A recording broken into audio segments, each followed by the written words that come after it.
anybody ever feel that when you were younger you were going to get to come onto a stage to 300 women cheering you? Please bury me now. So, although I moved from Germany, I'm actually English, and if you have difficulty in understanding me, Cliff's going to do a special DVD with subtitles, so you can follow what we're talking about. One of the things about these two passions were, being really keen on mathematics and sport. That made me very smart and very competitive, and those are not bad qualities to actually take forward in life. And this allowed me to go to university, and I graduated with a bachelor's in mathematics, which I'm very good with numbers, analysing, problem solving, and my competitive spirit coupled with that allowed me to move and work for a lot of Fortune 100 companies. And when I first started working for them, my career path was a little bit too slow. You had to do a job for 3 years and you get promoted, and then another 2 years. I'm not doing that. That's too slow for me.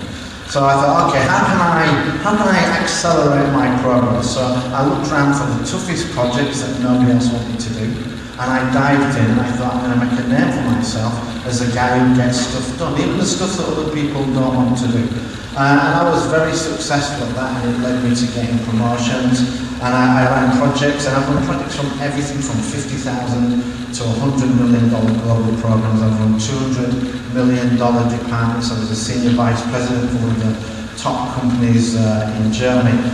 And that competitiveness and smarts that I had allowed me to become really good at improving operational performance and getting costs driven down. And if you can do it faster, better, cheaper, you are going to be in demand and successful. And as I put on here, when you wanted the job doing well, I was the go-to guy. And if projects were in trouble, I was the only guy. A number of times I got called. More often than not, I didn't get to start the project. I was called in after the Titanic had hit the iceberg, and then was asked, please come and help us. And I had a 100% success rate in doing that, and that put me in demand, and I got really well paid. But even though I was good at that, what I was even better at was people wanted to work for me. I was able to inspire people. I had a very simple leadership style, and I did this for around 25, 30 years, and I finally realised that actually I wanted to do something else. I wanted to play a bigger game, because a lot of people who are leading large projects really are assholes. Nobody ever wants to work for them again. They get the job done, but nobody wants to work for them again. And I have people queuing up to work with me. I even have people coming to do a marathon with me in Orlando, and if you ask them, I don't know why I'm doing this. But I'm really good at inspiring people and motivating people. So I decided that what I wanted to do was to coach and teach people on leadership, and I thought, okay, I'll start by writing on leadership, and I created a blog. And within 3 months, that blog, even though I'm not a writer and I don't have a background really in leadership other than for execution, my blog was one of the top 50 blogs to be recognised. And for 2013, I quickly built up on Facebook and social media following 400,000 people. People liked what I did. I wrote a book called Leadership. It's a marathon, not a sprint. And if you're attending my memo lunch, you'll get a free copy of that. And then I wrote another book called Fast, and that's the book that I'm going to be launching in October. But if you look at this, I attended Merge last year, and I had all this following, but people didn't really know who I was. They didn't know what I was offering, and I didn't really know who my customers were, because a lot of the people who were following me were in the 18 to 30-year-old. So it was young people who wanted to move into leadership positions, yet my background was in corporate. So am I going for the young people, am I going for corporate? Two completely different markets, two completely different strategies. So I decided that do something. So I sat down and discussed it with my beautiful wife, who's filming this somewhere, and we decided, should we move to Florida or not? I was in Germany, we needed to move, so we made a long list of the pros and cons.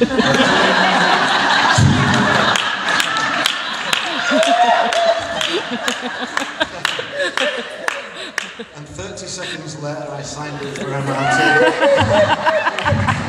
We went home, we packed our furniture, put the house on the market, and we moved here.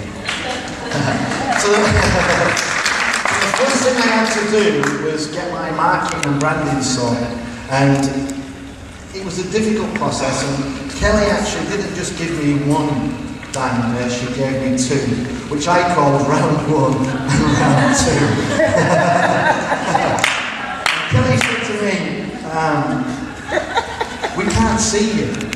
You know, you're in magazine as the top 100 leader, yet your branding doesn't show that. And she asked me, what's your favourite colour for your branding? And I said, green. And she said, no, red. Red, red, red. I said, how about blue? She went, red. So we thought about that, and it was a technical knockout end of round two. And Sabrina and Kelly and Si did a fantastic job of creating the brand, and I went from being behind the scenes right with this huge following to being up front, red, direct, owning it, and it was all about self-worth. You're in magazines, like, I didn't know what magazine was. And I needed to own it. But the next thing I needed to do was to figure out what it was I was going to offer. And I talked to Kelly about my fast approach. And the first time, I didn't do a really good job of explaining it. And then the second time I said, look, I know you think we should be doing inspiring leadership, and I'm down with that. But, you know, fast really, it's a recipe for success. It's about focus, accountability, service, and transparency. With focus, you need to know what you're doing. You need to be crystal clear on what your goals are. If you're not crystal clear, you can't write it down. If you can't write it down, you're missing out on the research that says you're 42% more likely to succeed if you can write your goal down. If you can't write it down, you can't share it. And the research shows that if you share your goals, you are 70% more likely to achieve it. So you need to get the focus right. Accountability is about the who, simplicity, keep it simple, and then transparency is about what's, you know, branding is important, and you need to get your brand right. You need to live it, you need to be it, and when you do that, the magic will happen. Thank you.